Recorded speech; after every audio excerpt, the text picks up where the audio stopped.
ಅರ್ಜುನ ಚಿನ್ನರು ಯಮಳರು ಚಿನ್ನರು ಯಮಳರು ಬಣ್ಣವನ ಅರ್ಜುನ ಅರ್ಜುನ ಚಿನ್ನರು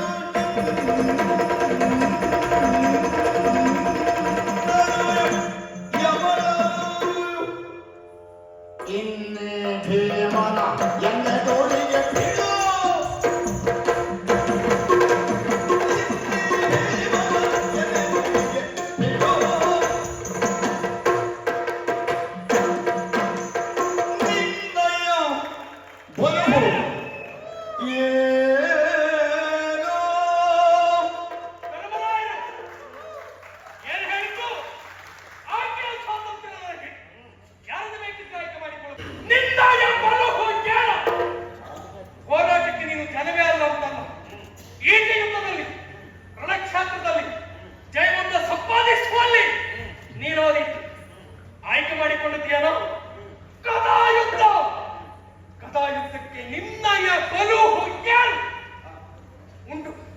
ನಿನ್ನಲ್ಲಿ ಸಾಮರ್ಥ್ಯ ಉಂಟು ಎಲ್ಲಿ ಅನ್ನೊಂದು ಸಂದರ್ಭ ವೇಷಾಂತರಿಸಿ ಕಂಕ ಸನ್ಯಾಸಿಯಾಗಿ ವಿರಾಟ ನಗರವನ್ನು ಸೇರಿ ದೇವರ ಕೋಣೆಯನ್ನು ಸೇರಿದೆ.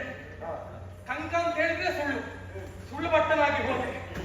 ನಿನಗೆ ಸತ್ಯ ಹೇಳ್ತೇನೆ, ವಿರಾಟ ನಗರದ ದೇವರ ಕೋಣೆಯಲ್ಲಿ ಒಂದು ಗೊತ್ತುಂಟ ನಿಮಗೆ? ಅದು ಗೊತ್ತಿಲ್ಲ. ಯಾಕೆ? ಆ ವಿರಾಟನಿಗೊಂದು ಹವ್ಯಾಸ ಉಂಟು, ಪಗಡೆ ಆಟ. ಅವನಿಗೆ ಅನುಕೂಲಕ್ಕಾಗಿ ಒಂದು ವರ್ಷ ಪೂರ್ತಿ ಕಳೀಲಿಕ್ಕೆ ನಿನಗೊಂದು ಅನುಕೂಲ ಬೇಕಿತ್ತು. ಅದೇ ಸ್ಥಳವನ್ನು ಆಯ್ಕೆ ಮಾಡಿಕೊಂಡೆ. ಅಲ್ಲಿ ಹೋಗಿ ಅವನೊಟ್ಟಿಗೆ ನಿನ್ನ ಪಗಡೆ ಆಟ. ಅದಕ್ಕೆ ನೀನಾದೀತು ಗದಾಯುದ್ಧಕ್ಕೆ ಬಿಡ. ನಿನ್ನಯ ಬಲು ಆಗಲಿಕ್ಕಿಲ್ಲ. ಯಾರು? ಅರ್ಜುನ. ಸಣ್ಣವನ ಅರ್ಜುನ. ಗದಾಯುದ್ಧಕ್ಕೆ ಅವ ಸಣ್ಣವ. 3 ವರ್ಷದಲ್ಲೂ ತನ್ನ ಕೀರ್ತಿಯನ್ನು ಪ್ರಸರಿಸಬಹುದು. ಆದರೆ ನಮ್ಮೆದುರದಲ್ಲಿ ಅವನ ಯುದ್ಧ ಹೋರಾಟ ಪ್ರಯೋಜನಕ್ಕೆ ಬಾರದೆ ಹೋಗಿತ್ತು. ಹಾಗಂತ ಅವನಿಗೆ ಬೆಳೆದ ಪ್ರಚಾರ ಎಂತೆಂತ ವೇಷ ಮಾಡಿದವನು.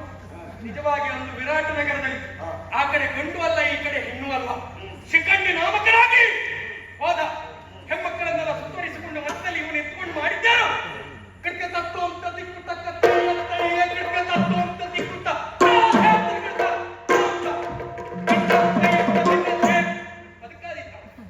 ಅವನ ಅತ್ತಿನ್ಯಾವ ಪ್ರಯೋಜನಕ್ಕಿಲ್ಲ.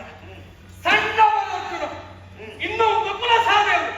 ಇವರೇ ಸಣ್ಣವ ಅಂತ ಹೇಳಿದ್ರೆ ಮತ್ತೆ ಅವ್ರು ಯಾಕೆ ಅನ್ನೋದು ಪ್ರಶ್ನೆ ಆಗ್ತದೆ. ಅದಕ್ಕಾಗಿ ಅವರು ಮಾತಾಡಿಸುವುದು ಬೇಡ ಅಂತ ಬದಿಗೆ ಸರಿಸಿದ್ದೇನೆ. ಒಟ್ಟಾರೆ ಎಲ್ಲರೂ ಸರಿದ್ರು ಅಂತ ಹೇಳಿ ನಿನ್ನದೇ ಪಲಾಯನ ಮಾಡುವ. ನಾನೀಗ ಆಯ್ಕೆ ಮಾಡಿಕೊಂಡಿದ್ದೆ ಎಷ್ಟು ಮಂದಿಗೆ. ನಾವು ಹಾಗಿದ್ರೆ ಮತ್ತೊಬ್ಬರು ಇಲ್ಲ ಅಂತ ಅಲ್ವಾ? ಇದ್ದಾರೆ. ನಾನು ಆಯ್ಕೆ ಮಾಡಿಕೊಂಡಿರುವ ಒಬ್ಬ ವ್ಯಕ್ತಿ ನಮ್ಮೆಲ್ಲವನ್ನ ಬಿಟ್ಟು ಅವನನ್ನೇ ಯಾಕೆ ಆಯ್ಕೆ ಮಾಡಿಕೊಂಡದ್ದು? ಅವನನ್ನ ಆಯ್ಕೆ ಮಾಡುವುದಕ್ಕೆ ಕಾರಣ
ಬಗಲಾಗಿದೆ, ತೊಡೆ ಮುರಿದಾಗಿದೆಯೋ, ಆಡಿದ ಮಾತು ಪಂಥಾವಾಣ ಇವನ ಪ್ರತಿಭಟನೆಯಲ್ಲಿ ಉಂಟು ಅಂತಾರೆ.